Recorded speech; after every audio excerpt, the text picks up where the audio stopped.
మన ఇంట్లో చాలామంది దేవతా విగ్రహాలు ఉంటూ ఉంటాయి. మళ్ళీ ఫోటోలు కూడా పూజిస్తూ ఉంటాము.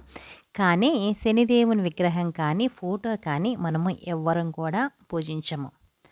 మతపరమైన కథనాల ప్రకారం శనిదేవుణ్ణి న్యాయదేవతగా కూడా పరిగణిస్తారు.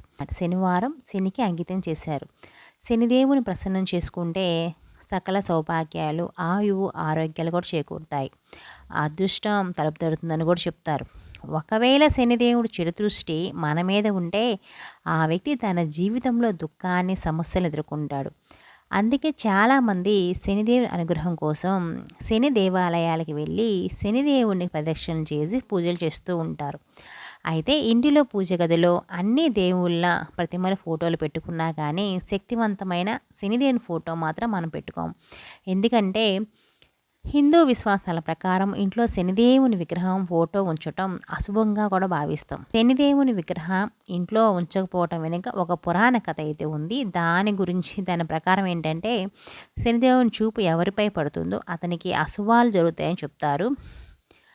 పురాణాల ప్రకారం శనిదేవుడు కృష్ణ భగవానునికి గొప్ప భక్తుడంటండి. ఎల్లప్పుడూ అతని భక్తిలో మునిగి తేలేవాడంట శనిదేవుడు. ఒకసారి శనిదేవుని భార్య అతన్ని కలవటానికి వచ్చింది. ఆ సమయంలో కూడా శనిదేవుడు ఆమెను పట్టించుకోకుండా శ్రీకృష్ణుడి ధ్యానంలో మునిగిపోయాడంట. శనిదేవుని భార్య ఎన్ని ప్రయత్నాలు చేసినా శనిదేవుని ఏకాగ్రతను విచ్ఛిన్నం చేయలేకపోయింది. దీంతో అతని భార్య కోపం వచ్చి ఈ రోజు నుంచి శనిదేవుణ్ణి ఇంట్లో పెట్టుకొని పూజించిన శని కన్ను ఎదుటివారిపై పడిన అరిష్టం తప్పదని శనిదేవుడు శపించింది. ఆ తర్వాత శనిదేవుడు తన తప్పును గ్రహించి తన భార్యకు క్షమాపణ కూడా చెప్పాడు. కానీ అతని భార్యకు శాపాన్ని వెనక్కి తీసుకునే శక్తి లేదు. ఈ కారణంగా అప్పటి నుంచి శనిదేవుని చూపు ఎవరిపై పడకుండా తల వంచుకొని నడిచేవారంట. శనిదేవునికి అతని భార్య ఇచ్చిన శాపం కారణంగా ఇంట్లో శనిదేవుని విగ్రహం లేదా చిత్రం పెట్టుకోరు. దీంతో ప్రజలు శని దృష్టికి దూరంగా ఉంటారు. శనిదేవుని దేవాలయాల్లో శనిదేవుని శిలని మాత్రమే పూజిస్తారు.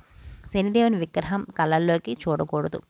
శనిదేవుని కమల పాదాలను మాత్రమే చూసి ఆయనకి పూజ చేయాలి.